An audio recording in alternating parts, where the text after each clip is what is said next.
Boa noite a todos. Sempre muito bom poder participar aqui dos trabalhos da nossa casa, Leon Denis.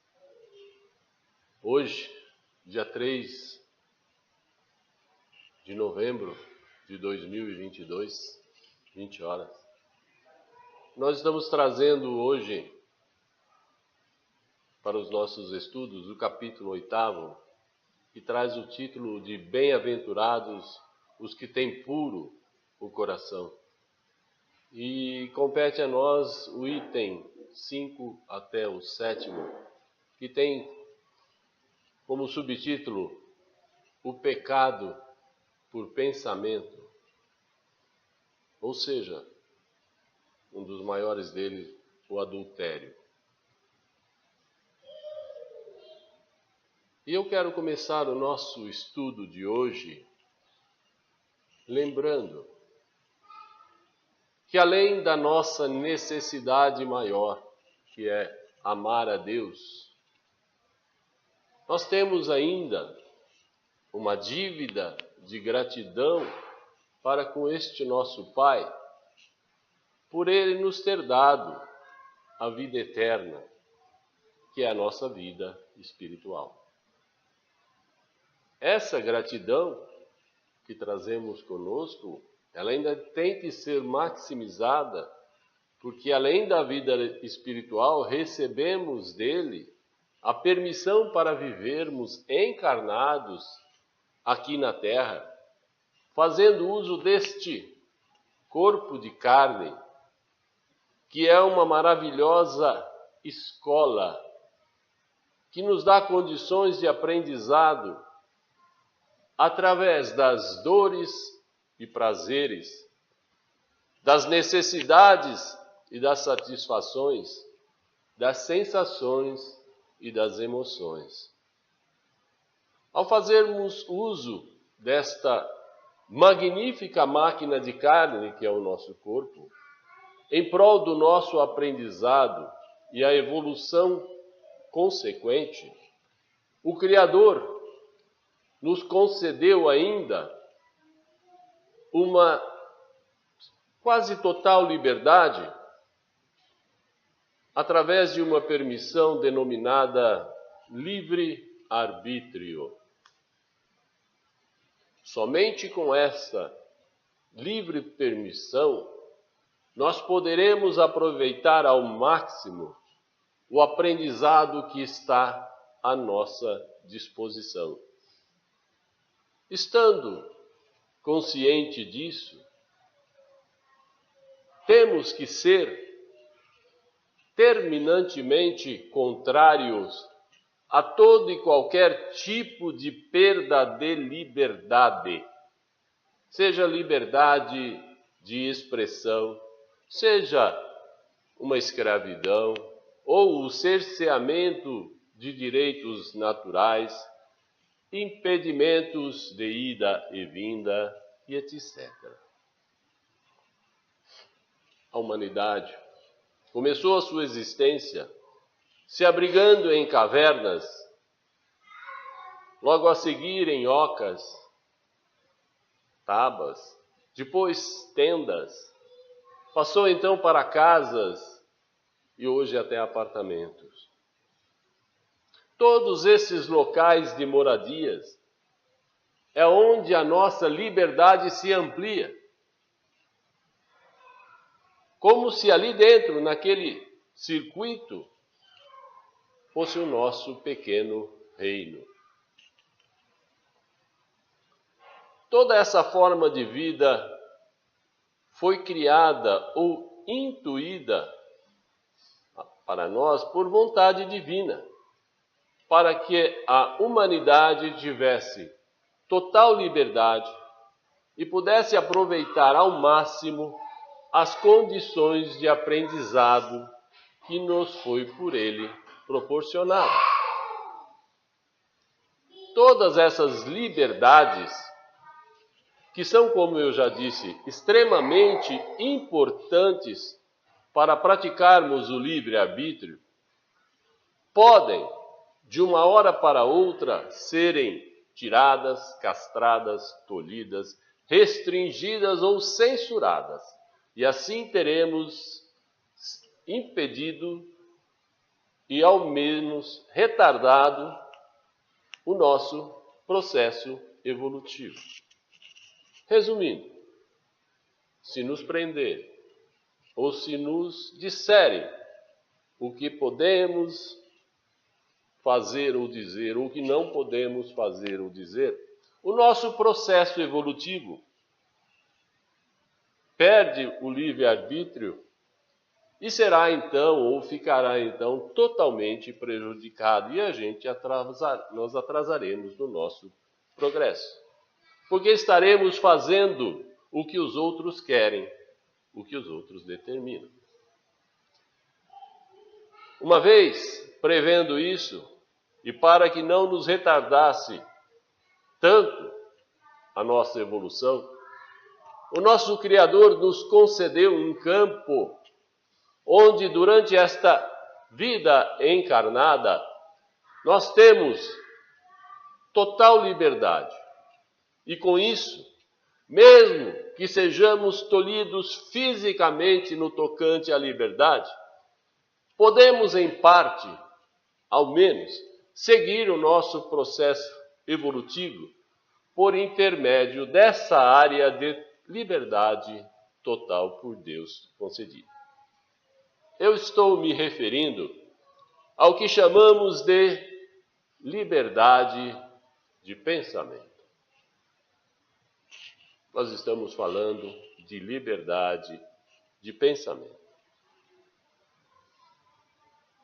Nos contam os espíritos amigos que lá na vida espiritual, que é a verdadeira e eterna, a comunicação com espírito ou entre os espíritos, que tem ao menos uma pequena ou certa evolução, ocorre por meio do pensamento. Ou seja, lá não existe esta liberdade de pensamento, porque todos sabem o que todos estão pensando. Esse é um dos muitos motivos que faz com que os espíritos na vida espiritual vivam segregados em grupos, aos quais eles têm afinidades, onde eles conseguem conviver melhor por causa dos pensamentos e comportamentos semelhantes entre este grupo. Voltando agora ao nosso mundo encarnado, Deus permitiu que o pensamento ficasse restrito ao nosso mundo íntimo, aqui na vida encarnada, restrito ao nosso mundo íntimo, concedendo a cada um de nós um campo de total liberdade para que naveguemos por ele usando verdadeiramente o nosso livre-arbítrio. Imaginem se a caridade divina não nos tivesse presenteado com a liberdade de pensamento. Imaginem se todos pudéssemos ler o pensamento do outro. Nós vivemos em um mundo onde convivemos com almas diferentes, com graus de evolução diferentes, com diferentes tipos de pensamentos, sentimentos, vontades e desejos. Imagine, raciocinem sobre o que aconteceria se nós conseguíssemos ler ou ouvir o pensamento do outro. Já pensaram nisso? Já imaginou? Quanta confusão aconteceria, não? Quantas brigas, quantos desentendimentos e ainda quantas inimizades, quantas guerras. E o nosso tema de hoje, nós estamos falando de pensamento. Então, na nossa lição, no parágrafo 5 da lição, que fala sobre adultério, Lá diz assim: aprendeste o que foi dito aos antigos: não cometereis adultério. Eu, porém, vos digo que aquele que houver olhado uma mulher com um mau desejo para com ela, já em seu coração cometeu um adultério para com ela. Isso está em Mateus 5:27 e 5:28. Essas palavras são de Jesus. E aqui Jesus estava ensinando o quê? Ele estava ensinando sobre o nosso mau uso do nosso livre-arbítrio, ou seja, da nossa liberdade de pensamento. Ele estava tratando, nos ensinando, nos dizendo, né, o que pode, o que não pode, como funciona, se é pecado, se não é pecado, a forma com que usamos o nosso pensamento. O tema é adultério. E o adultério é considerado um pecado em todas as religiões. Vejamos então o que dizem alguns evangelhos sobre o adultério. A Bíblia decreta a sentença de morte para ambos os adúlteros. Isso está em Levítico 20, parágrafo 10. Em Levítico 24, parágrafo 2, a Bíblia pune tanto o adúltero como a adúltera, os dois. Mas a Bíblia somente considera adultério o caso extraconjugal de uma mulher casada.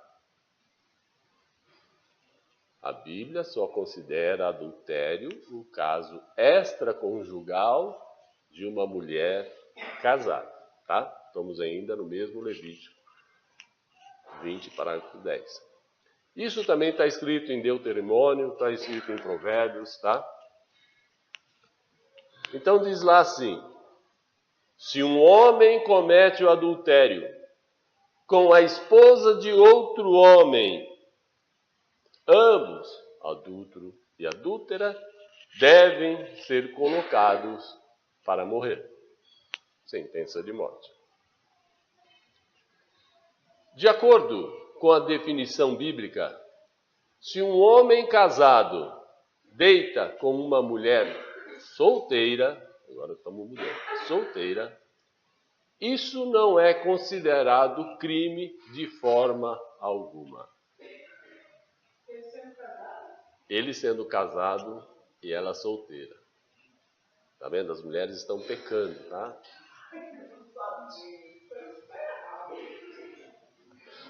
Vou apanhar em casa.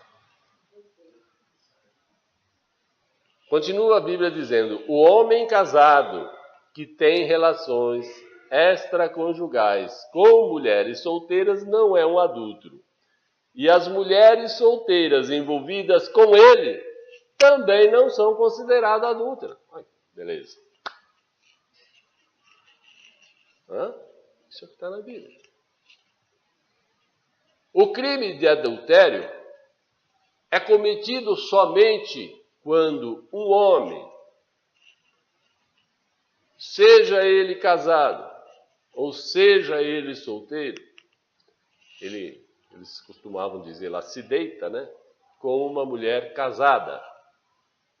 Repetindo, um homem casado ou solteiro que se deita com uma mulher casada. Aí é adultério, porque existe a mulher casada, né, no ato. Então, neste caso, o homem é considerado também adúltero, porque a mulher é casada. Mesmo que esse homem seja solteiro, não seja casado, ele é considerado adúltero, né? E a mulher também, é lógico, é considerada adúltera porque ela é casada. Em resumo, o adultério é qualquer ato sexual ilícito, envolvendo uma mulher casada. Então, qualquer ato que envolver uma mulher casada com um homem solteiro e com um homem casado é um pecado.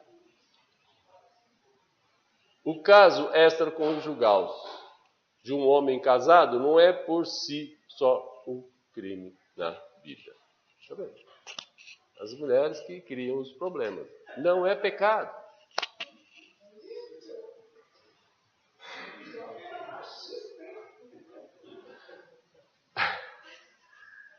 Está na Bíblia, está na Bíblia. Então, por que então esse padrão duplo de moral? Né? Num caso pode, no outro não pode. De acordo com a enciclopédia judia, a esposa era, acho que ainda é, lá é, a esposa era considerada como posse do seu marido. E o adúltero o adultério constituía a violação do exclusivo direito do marido sobre a mulher que pertencia a ele, né?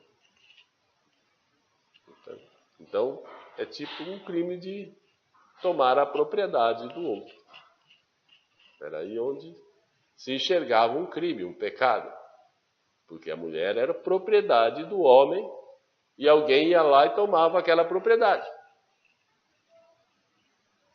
Entendeu?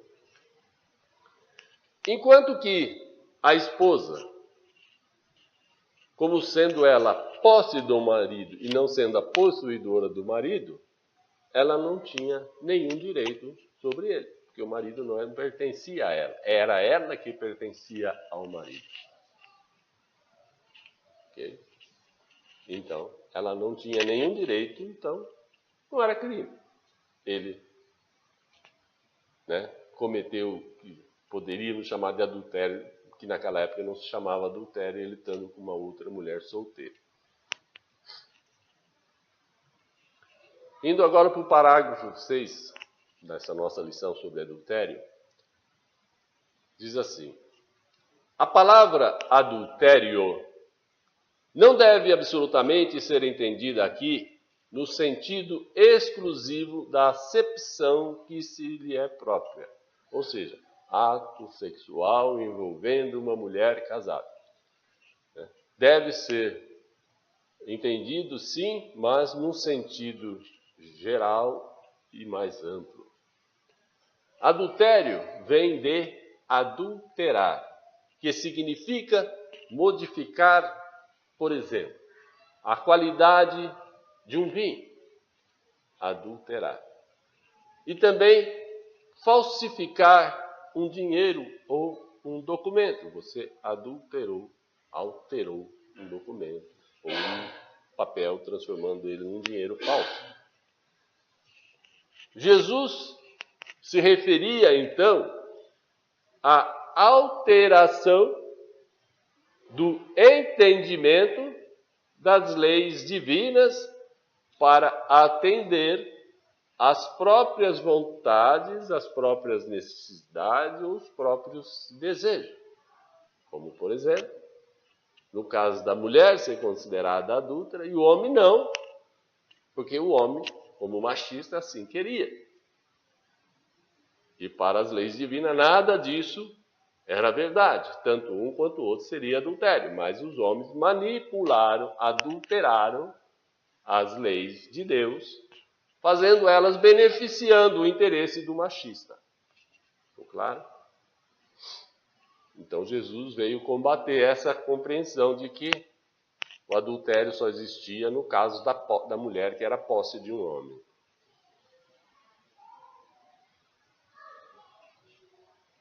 Nós sabemos que o evangelho original de Jesus sofreu inúmeras adulterações para atender, por exemplo, desejos de poder, ou encobrir vícios, ou validar certas crenças. O Espiritismo, ao contrário disso, veio para trazer de volta o evangelho de amor conforme ele era originalmente.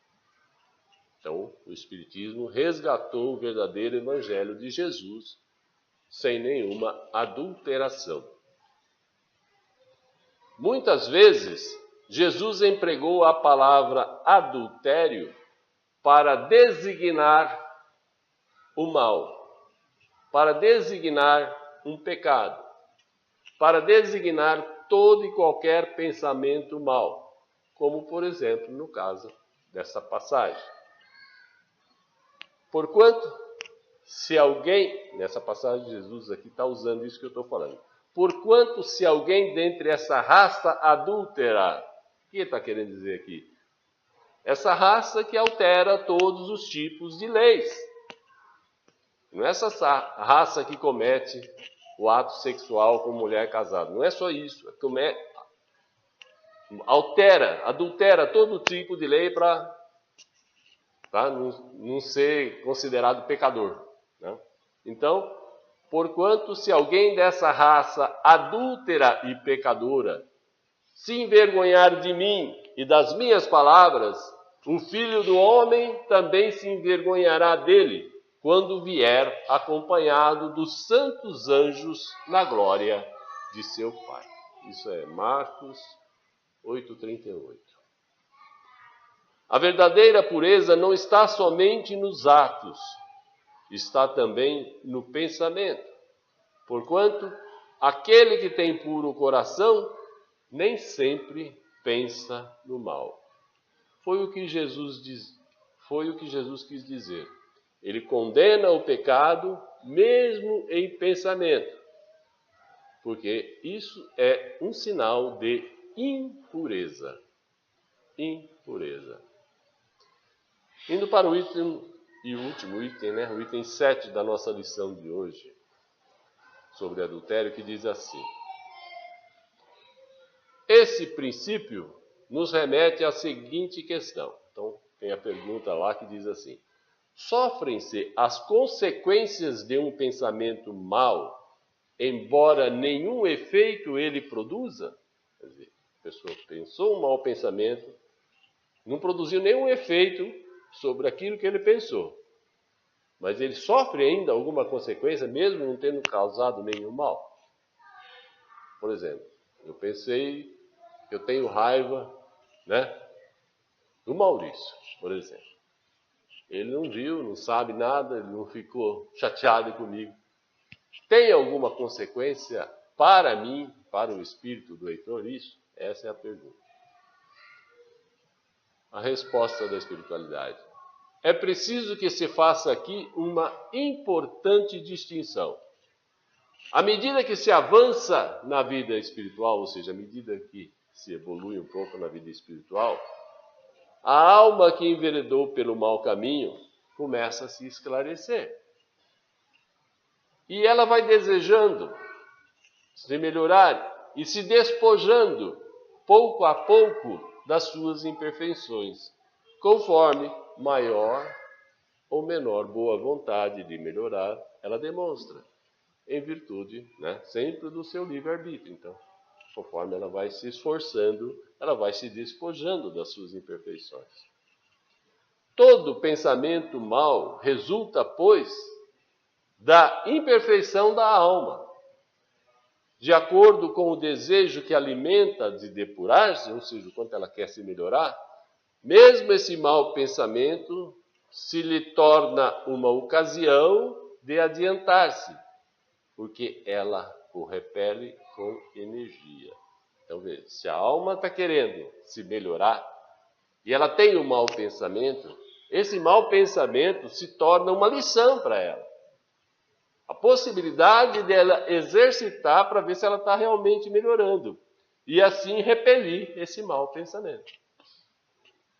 Ficou claro? É indício de esforço por apagar uma mancha. Não cederá se apresentar uma oportunidade de satisfazer um mau desejo. Depois que haja resistido ao mau desejo, sentir-se-á mais forte e contente com a sua vitória de ter resistido.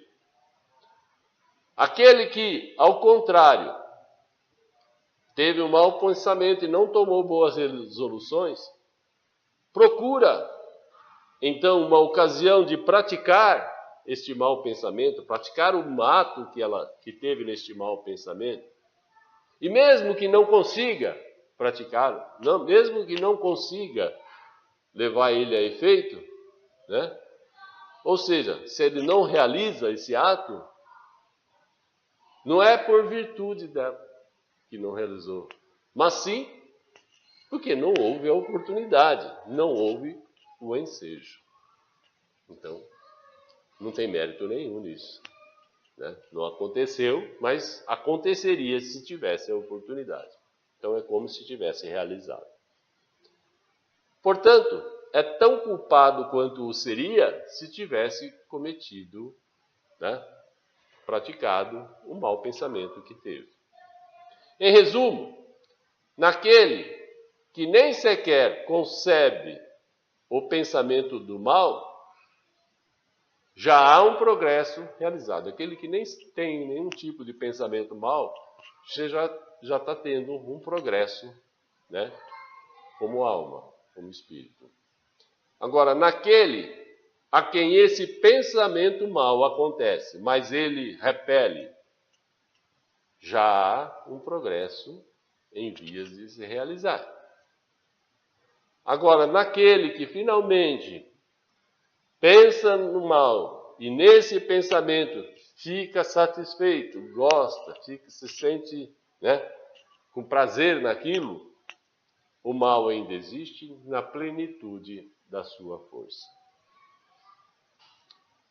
Assim é que é interpretado o pecado por pensamento que Jesus nos trouxe. Então, resumindo, num o trabalho está feito, no outro o trabalho está por fazer-se. Deus, que é justo, leva em conta todos esses graus de responsabilidade dos nossos atos e também dos nossos pensamentos. É por isso que quando nós oramos, pedimos perdão pelos nossos pecados.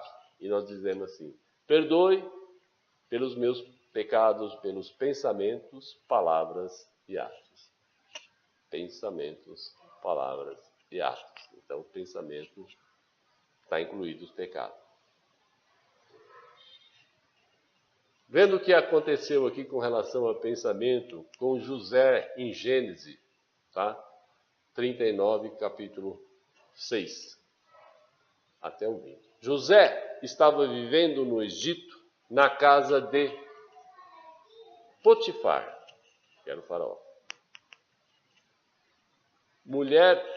Potifar, que era a mulher preferida do faraó.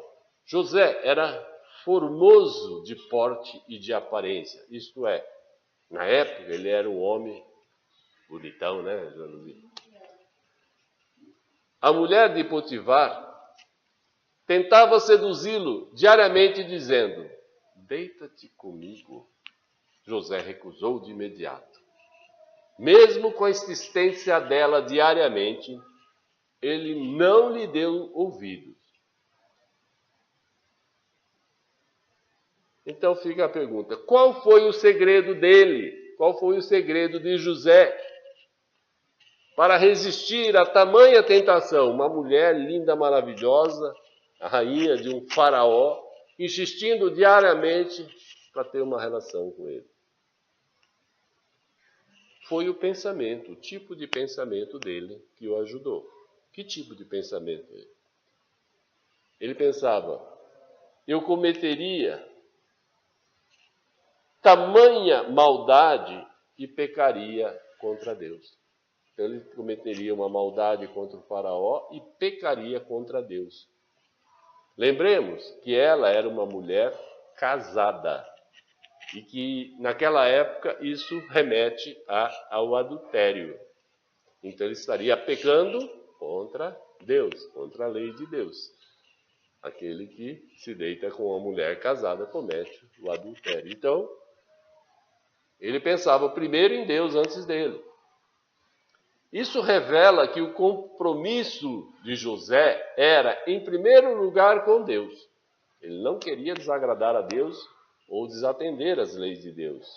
Depois, com ele mesmo. Ele não queria enganar ninguém, né? E finalmente o compromisso dele com Potifar, que ele não tinha nenhum compromisso com ela. Então, em último lugar, Potifar. Se a gente alterar a ordem, se ele primeiro pensasse nele, segundo em Potifar e por último em Deus, ele teria aceitado o convite. Tem outra, do Davi.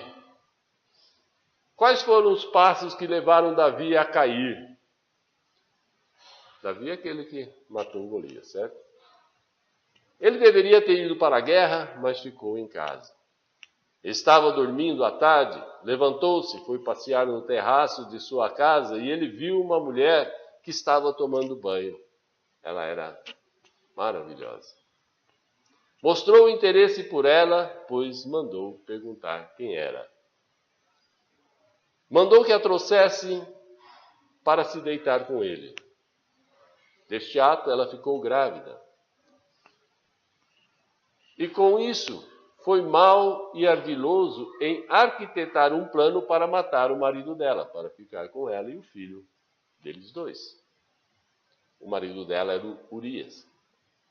As consequências foram terríveis, pois um pecado chama o outro. Ele cometeu o pecado do adultério, teve que cometer o pecado de mandar matar o seu amigo, né, e fiel, o Urias.